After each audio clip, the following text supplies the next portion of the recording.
Hello students, कैसे हैं आप सब। आई होप आप सब अच्छे होंगे। आईसीटी वर्चुअल क्लासरूम में आप सबका स्वागत है। मैं विकास। बच्चों, क्लास 10th का मैथ्स करेंगे हम। चैप्टर है आपका रियल नंबर्स यानी वास्तविक संख्याएं। तो इस चैप्टर को कंटिन्यू करना है। तो बच्चों देखिए, यहाँ पे हम क्या कर रहे हैं। अभी तक तो भाई HCF LCM नॉर्मल सी चीजें जो प्रीवियस क्लास में की हैं वो कर रहे हैं हम। आपने एक अर्थमेटिक की थ्योरम भी की है। कुछ क्वेश्चंस हम यहाँ पे कर रहे हैं उससे रिलेटेड। और ये जो क्वेश्चन था होमवर्क के लिए दिया था मैंने आपको, उम्मीद करता हूँ आपने इसको जरूर पूरा किया होगा। अगर नहीं भी किया है तो कोई बात नहीं, फटाफट इसको अभी आप नोट डाउन करेंगे और सॉल्व करके आंसर मुझे बता देंगे। क्वेश्चन क्या है एक बार फिर से रीड कर लेते हैं। व्याख्या कीजिए कि 7 इंटू 11 इंटू 13 प्लस 13 और 7 into 6 into 5 into 4 into 3 into 2 into 1 plus 5 भाज्य संख्याएं क्यों हैं। ठीक है, भाज्य संख्याएं यानी कंपोजिट नंबर। तो बच्चों यहाँ पे बोल दिया है कि ये भाज्य संख्याएं हैं, पर क्यों है ये आपको प्रूव करना है, एक्सप्लेन करना है डिटेल में कि ऐसा है क्यों। ठीक है, तो फटाफट इसको नोट डाउन करो और सॉल्व करके मुझे आंसर बताएंगे। तो ठीक है स्टूडेंट्स, देखिए इसको करने का बहुत सरल तरीका ये है कि आपको सबसे पहले पता होना चाहिए difference between prime number and composite number. क्या होते हैं प्राइम नंबर और कंपोजिट नंबर। तो बच्चों प्राइम नंबर वो होता है which is divided by divisible by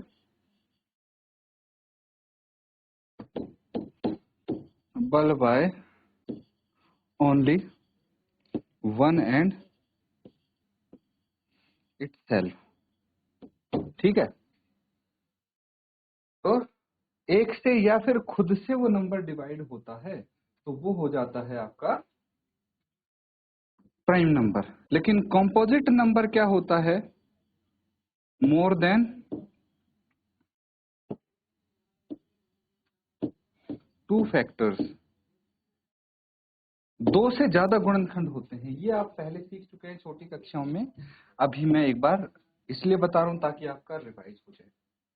तो हमें बताना है कि ये कंपोजिट नंबर क्यों है, भाज्य संख्याएं क्यों हैं। तो बच्चों देखिए, नंबर या तो प्राइम होगा या कंपोजिट होगा। तो अगर हम इसको प्रूव कर दें कि ये प्राइम नहीं है तो क्या हो जाएगा, कंपोजिट हो जाएगा। या फिर हम ये प्रूव कर दें कि इनके दो से ज्यादा फैक्टर्स हैं तो ये सिद्ध हो जाएगा। तो कैसे करना है, देखिए हमारे पास है सबसे पहले 7 इंटू 13 11 इंटू 13 प्लस 13, यही है। तो यहां से काम कीजिए, देखिए ये दो टर्म है ना, ये जो मल्टीप्लाई हो रहा है सब ये एक टर्म हो गई और एक ये टर्म हो गई। तो हम क्या करेंगे भाई, इसमें से भी 13 और यहाँ से भी 13 कॉमन ले लेंगे। कॉमन लेके क्या आ जाएगा, 13 बाहर ले लिया, यहाँ पे बच गया 7 इंटू 11 प्लस 1। भाई मैंने यहाँ से भी 13 और यहाँ से भी 13 कॉमन ले लिया, यहाँ बच गया 13 इंटू 7 इंटू 11 प्लस 1। मल्टीप्लाई कर देंगे इसको, तो 7 इंटू 11 कितना आ गया, 77 प्लस 1 कितना आ गया, 13 इंटू 78। ठीक है, और 78 को अगर आप प्राइम फैक्टर से इसके निकालेंगे तो कितना आ जाएगा, 13 इंटू 13 इंटू 6, है ना। और 6 के भी फर्दर फैक्टर्स हो जाते हैं, 2 और 3, है ना। तो यहीं से हमारे पास एक चीज आ गई कि देखिए इसके फैक्टर 13 और 6 हैं, है कि नहीं है। 13 और 6 इसके फैक्टर हैं, मतलब जो नंबर होगा भाई वो खुद, और एक तो उसका फैक्टर है ही, उसके अलावा it has 13 and 6 as its factor. It has 13 and 6 as its factors, therefore it is composite या फिर इट इज ये अभाज्य संख्या। ठीक है, तो इस तरह से कर सकते हैं। सिमिलरली जो दूसरा क्वेश्चन है वो देखिए, दूसरे में क्या दिया है आपको, दूसरे पार्ट में इसके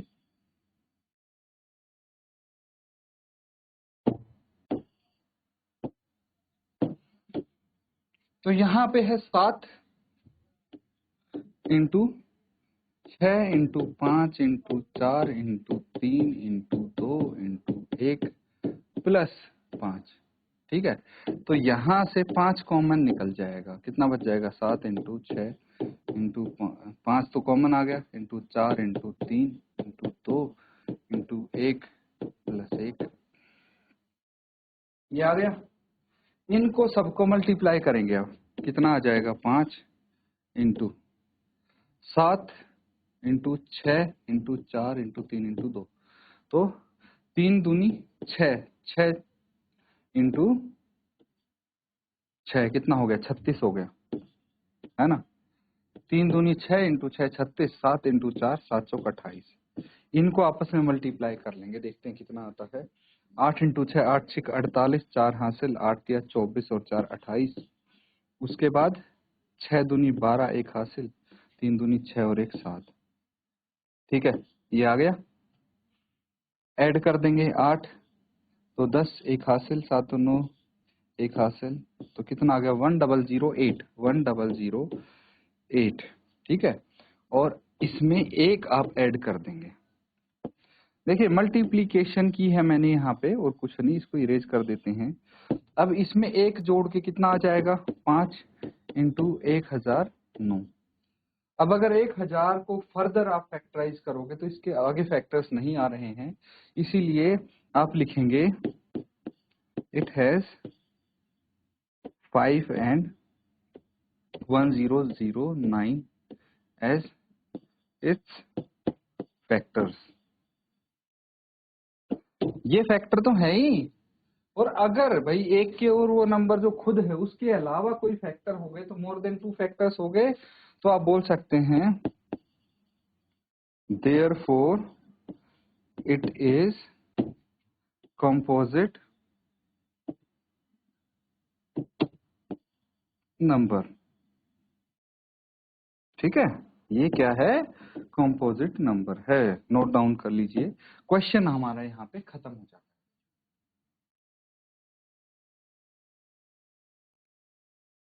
ठीक है बच्चों, ये कर लिया है सबने नोट डाउन। तो अगला सवाल देखिए, नेक्स्ट क्वेश्चन हम यहाँ पे करेंगे।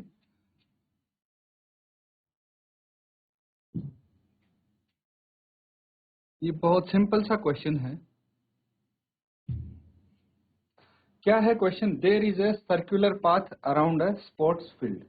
ठीक है, एक स्पोर्ट्स फील्ड है, ग्राउंड है, जिसके चारों तरफ एक सर्कुलर पाथ है। Sonia takes 18 minutes to drive one round of the field, while Ravi takes 12 minutes for the same. Suppose they both start at the same point and at the same time and go in the same direction. After how many minutes will they meet again at the starting point? तो यहाँ पे कुछ ऐसी बात बोली गई है कि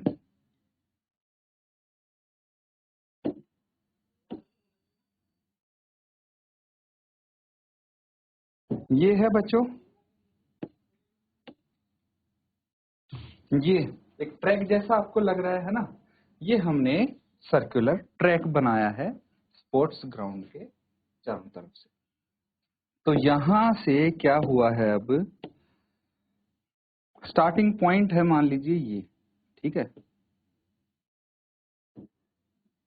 ये स्टार्टिंग पॉइंट है, और यहां से क्या करते हैं, सोनिया दौड़ना शुरू करती है। कौन, सोनिया।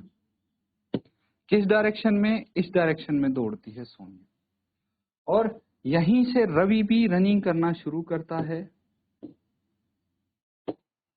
सेम डायरेक्शन, यही वाली डायरेक्शन, एक ही तरफ दौड़ते हैं दोनों। ये चीज क्लियर हो गई भाई, एक तरफ ही दोनों दौड़ते हैं, सोनिया और रवि। तो ऐसा बोला गया है कि जो ये सोनिया है, ये एक राउंड कंप्लीट करेगी 18 मिनट में, जबकि रवि कर लेगा 12 मिनट में। ये चीज समझ आ गई भाई। यहाँ वापस इसी पॉइंट पे आने में सोनिया को लगेंगे 18 मिनट, जबकि रवि को सिर्फ 12 मिनट लगेंगे। तो जब दोनों एक साथ शुरू करेंगे तो भाई 12 मिनट बाद रवि वापस यहाँ पहुंच जाएगा, जबकि सोनिया 18 मिनट बाद पहुंच पाएगी। जब तक सोनिया यहाँ पहुंचेगी रवि आगे निकल चुका होगा, है ना, कहीं यहीं होगा रवि, सोनिया यहाँ होगी। ठीक है, फेयर इनफ। अब क्या बोला गया है, suppose they both start at the same point, एक जगह से और एक ही समय से दोनों शुरू करते हैं, ठीक है, ये मैंने बता दिया, and go in the same direction, और इसी डायरेक्शन में आते हैं दोनों, तो कितने मिनट बाद वो दोबारा मिलेंगे, ये आपको बताना है। तो सोचिए, एक राउंड सोनिया का हो गया, कितने हो गए, 18 मिनट। ठीक है, मैं बेसिक चीज समझा रहा हूं, बिल्कुल बेसिक से, फिर मैं बताऊंगा कि कैसे इसको करना है। रवि है, 12 मिनट में पहला राउंड हो गया। ठीक है, अब वहीं पे सोनिया ने 18 मिनट और ले लिए, मतलब टोटल 36 मिनट ले लिए सोनिया ने, जब दूसरा राउंड उसका पूरा हुआ। ठीक है, और रवि ने तब तक 2 राउंड कितने मिनट में कर दिए, 24 मिनट में ही कर दिए। अगर वो एक राउंड और मारता है तो 36 मिनट में फिर से वो क्या आ जाएगा, स्टार्टिंग पॉइंट पे आ जाएगा। तो जितनी देर में सोनिया 2 राउंड मार के स्टार्टिंग पॉइंट पे पहुंचेगी, उतनी देर में रवि 3 राउंड लगा के उसी पॉइंट पे पहुंच जाएगा। तो कितने मिनट बाद वो दोनों मिलेंगे, 36 मिनट बाद, है ना, क्योंकि 36 मिनट बाद दोनों ही स्टार्टिंग पॉइंट पे होंगे। अब कैसे किया इसको, ये बिल्कुल मैंने वैसे नॉर्मल तरीके से, बेसिक तरीके से समझा दिया है, लेकिन यहाँ पे कैसे करेंगे।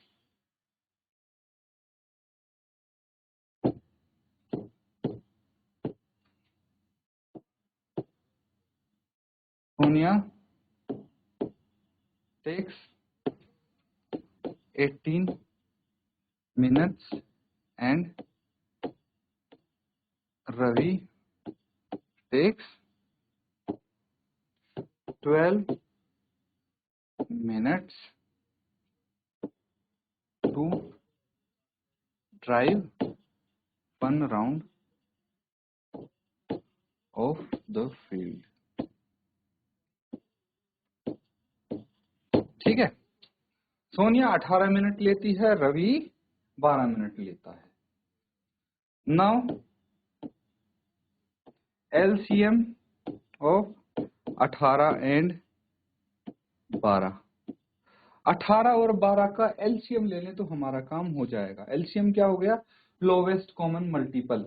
तो इसका लोवेस्ट कॉमन मल्टीपल निकाल लीजिए। 18 के प्राइम फैक्टर्स क्या होंगे, 18 के प्राइम फैक्टर्स आप बता दीजिए। तो कैसे निकालेंगे भाई, 18 के प्राइम फैक्टर निकालेंगे, 2 से भाग करेंगे 9, फिर 3 से 3, तो कितना आ गया, 2 × 3 का स्क्वायर, ऐसे लिख देते हैं। ठीक है, फिर अगर 12 के प्राइम फैक्टर करेंगे तो कितना आ जाएगा, 2 × 2, 2 का स्क्वायर, ठीक है, × 3, ये आ जाएगा।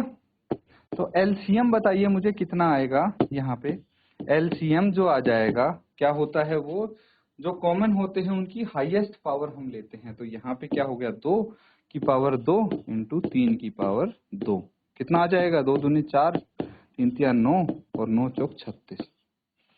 ठीक है, 36 आ गया। तो आप यहाँ पे लिख सकते हैं therefore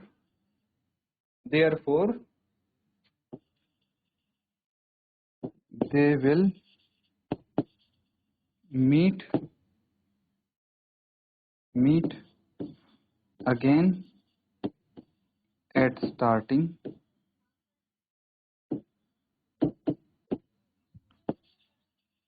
point in 36 minutes।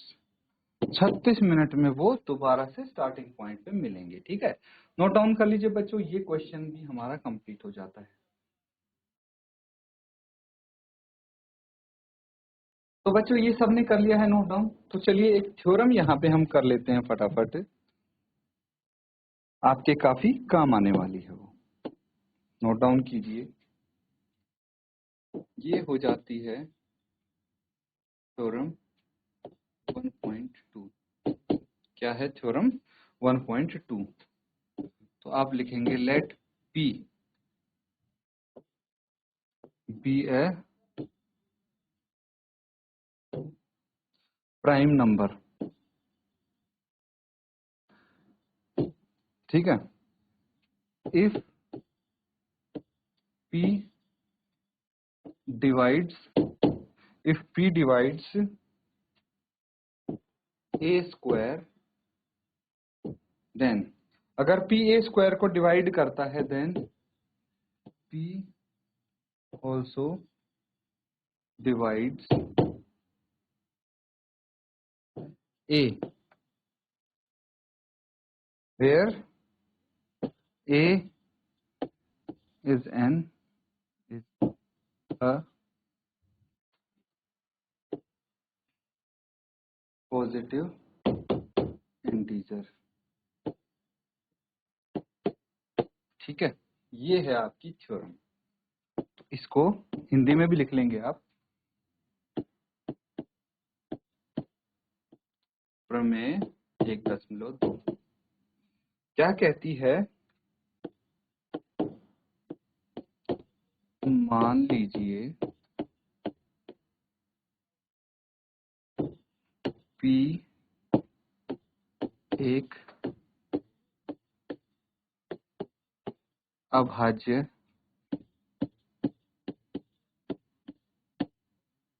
संख्या है। P एक अभाज्य संख्या है यदि P a स्क्वायर को विभाजित करेगी तो P a को भी विभाजित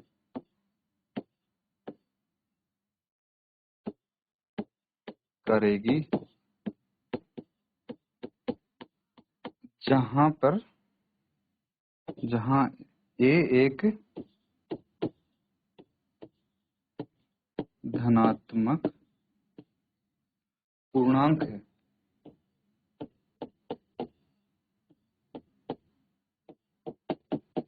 ठीक है, एक धनात्मक पूर्णांक है। ये चीज समझ गए बच्चों?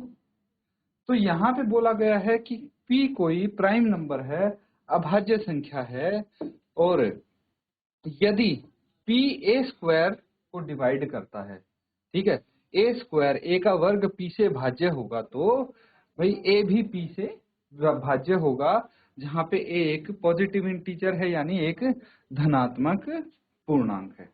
ये चीज आपको समझनी है। अब देखिए यहाँ पे अगर मैं एग्जाम्पल की मदद से आपको बताऊं तो कैसे बता सकते हैं। P अगर मान लीजिए 5 है, P क्या है? 5 है, तो क्या बोल रहे हैं कि if P divides a square, मान लीजिए a स्क्वायर यहाँ पे 625 है, ठीक है, मान लीजिए a स्क्वायर 625 है, और यहाँ पे बोला गया है इफ P डिवाइड्स, P कितना है? 5 है ना, तो if 5 divide 625 that is a square, है ना। अगर 5 625 को डिवाइड करता है, देन 5 ऑल्सो डिवाइड्स, इसका a क्या हो जाएगा? 25 हो जाएगा, दैट इज a। तो ये यहाँ पे बोलने की कोशिश की जा रही है। इसको आप नोट डाउन कर लो। आप ये देखेंगे कि ये क्या मतलब सिंपल सी चीज दे दी आपको, ये आपके काम आएगी बच्चों। अभी जब हम अगली थ्योरम करेंगे तो वहां पे काफी इंपॉर्टेंट है वहां के लिए, इसीलिए इसको फटाफट आप नोट डाउन कर लीजिए।